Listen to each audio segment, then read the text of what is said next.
we will be making some homemade hot buttered rolls. When you're scalding milk in the microwave, the milk builds up and it usually spills over.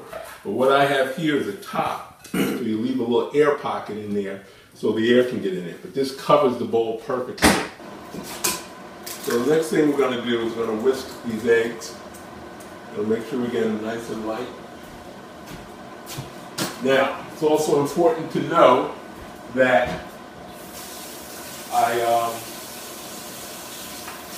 let the eggs out be at room temperature. You want the eggs to be at room temperature. So I didn't take them directly out of the refrigerator.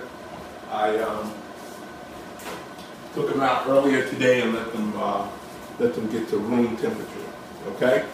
So what we're going to do now, we're going to whisk these eggs.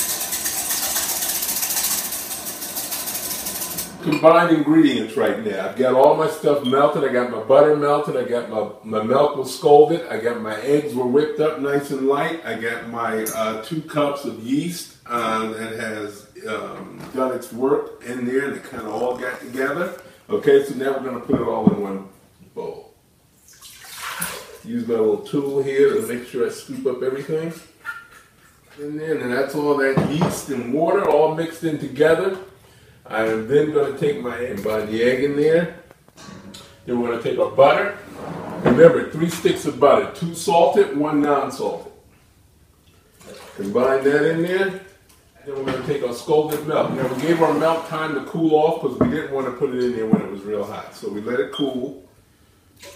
Combining all our milk. Now these are all the ingredients needed for a good batch of bread. That's what we call a good batch of bread. Got my tablespoon of salt right here. We're going to combine that. I have my cup of sugar. This is one of Terry's measuring tools here. We're going to combine that. Now typically what I do when I use this here, I scoop up my sugar and I take a little edge, a little knife here, brush it right off, gives you an exact measurement. But as we all know, back in the day, exact measurements, your grandmother would just throw stuff in. It was never really exact. So I just pop my cup of sugar in this measuring cup, pop it in there. That takes care of that. Now, everything is combined up to the point where we're almost ready to start sifting the flour. We're going to be using this battery-operated sifter. It's a Pamper Chef sifter. This is old school now. This is old. They don't make this anymore. Okay, so it's important. If you see any of these tools here that you like, it's important to hop on it right away because at some point they disappear. I'm going to show you how that works. Pour my flour in here like that. Now it's important, although this is bread flour and it's been sifted several times, it's always good to sift it one more time when you're putting it finally into your mixture. And so by doing that, my grandmother used to have one of those old-fashioned ones, you know, the 10-color ones. You shake it, bam, bam, bam, and all the flour comes out. It had a little turnstile thing on the side of it. Sometimes that would get stuck and it wouldn't all the way goes through, so you had to like hit the thing. Well now, after years and years of doing it that way, they came up with this battery operated one. I'm going to show you how this works. There's a little switch here. And you see all that flour going in there. The first batch of flour you put into your mixture here, you're just going to put it all in. Because what's going to happen, you're going to start measuring the flour into the mixture as you go. Okay, you hear that? That's all the flour in that. We're putting our flour into our mixture of all our liquids we put together. We're going to be using this battery-operated sifter. It's a Pamper Chef sifter. This is old school now. This is old. They don't make this anymore.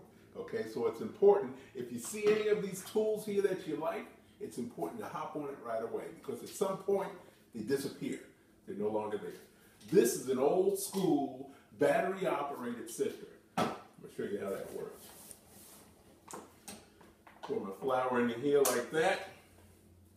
Now it's important, although this is bread flour and it's been sifted several times, it's always good to sift it one more time when you're putting it finally into your mixture. And so by doing that, my grandmother used to have one of those old-fashioned ones, you know, the 10-color ones. You shake it, bam, bam, bam, and all the flour comes out. It had a little turnstile thing on the side of it. Sometimes that would get stuck and it wouldn't all the way goes through, so you had to like hit the thing. Well now, After years and years of doing it that way, they came up with this battery operated one. I'm going to show you how this works. There's a little switch here. You see all that flour going in there. Get sifted. Now, it's important to know that the first batch of flour you put into your mixture here, you're just going to put it all in. All right? You're going to put it all in. You're going to let it go all the way in. Because what's going to happen, you're going to start measuring the flour into the mixture as you go. Because you want a certain consistency. Okay, you hear that? That's all the flour in there. You're probably going to use about a 5-pound bag of flour. That's going to take, depending on how you're doing it, how your consistency of your rolls come out. I'll show you once all this is done what it should look like. We take our bread hook. We attach that. Like so. It's attached. It's plugged in. Now, I usually start off slow so the mixture can get together. They can get to know one another in there. The flour with the eggs and the butter and the sugar. They all got to get to know one another. Okay? So you go. Let that process flow. Now, one of the things you want to make sure you do, you want to make sure it's lifted up. You got your little hook here. You turn that.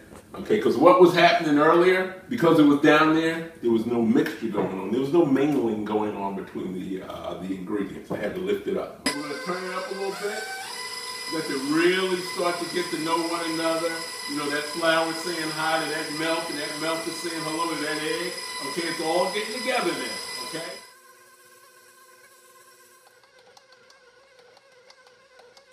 So now we're ready. I'm ready to show you what it looks like after it's all mixed together. So now we're taking the dough out. Look at that dough. Look at that. Look at that. That is one with the dough. Okay, and look at the pot. Look at the inside of the pot. It got all of that. Now, the reason this happened is because of the method in which we were able to include the flour. A little bit at a time, able to bend this flexible measuring bowl here and just place it in there as we needed it. Now, here comes the fun part. You notice I got my gloves on. I got my flour. I got my dough here. Here's the fun part. This is the part where I used to sit and watch my grandmother do this. She'd be mixing dough all day, all morning. This is probably the best part of it. I would sit and watch her mix this stuff up on Saturday, because these rolls would be ready Sunday morning. There was nothing like waking up to the smell of hot, freshly baked rolls in the morning for breakfast. Oh, there was nothing better than that. All right, so we're mixing all this together, and it's just a process. You turn it in and you roll it. Turn it in and you roll it. Turn it in. The fact that we were able to do so much of the process in the mixer right here, it takes away from us having to do a lot of kneading of the dough on the countertop here. This almost came out of the pot ready to go. But my grandmother would be turning in her grave if I didn't knead this dough just a little bit, because what happens is you become one with the dough. Okay? Now I'm mixing and mingling with the dough right now. I'm getting to know my dough. All right, we've got all our flour mixed in. I've been doing this for about 10 minutes. I'm about ready to pop it into the bowl here so it can rise. This is a nice batch. It's nice and smooth. So we're going to take this. We're going to plop it right into the big old mixing bowl. These are Pampered Chef mixing bowls too. As you can see it in the big bowl. And then we cover it. We cover it with a little saran wrap and then a kitchen towel over top of it that keeps all the moisture and air inside so it can rise. Okay? Okay, so now we're going into our last phase. We will be rolling the rolls at this point.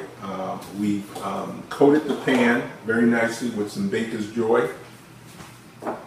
We've taken the Baker's Joy, we sprayed the pan, made it very nice and coated it well. What we did, took them out, we knocked them down, and then we did one more quick little kneading of the dough.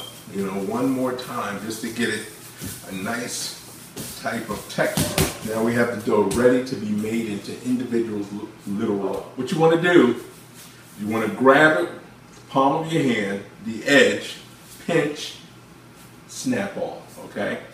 And then what you're doing, it's like you're making a bubble to make the rolls. You kind of push it up inside the middle and you make a smooth top. The key to this is making sure that the top is smooth, okay? Place it in there just like that. So again, you take it, palm of your hand, pinch, piece off.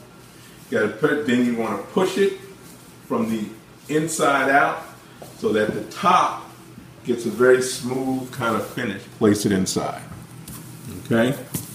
Once again, and you're constantly putting flour on the dough. That top being made, nice smooth top being made like that. You place that right inside there like so, okay? We will eventually finish this video. All right, you will see what these rolls look like. You can put your rolls into the oven probably within about an hour because they'll have risen up at least close to 1.5 inches. Ready to go? Nice golden brown. Just a very little bit of butter on top. We're almost ready to eat them. See what that is? See that? See that hot buttered roll there? Normally you have a little butter on them. Nice and hot. Nothing better than a hot buttered roll coming out of the oven. They're delicious.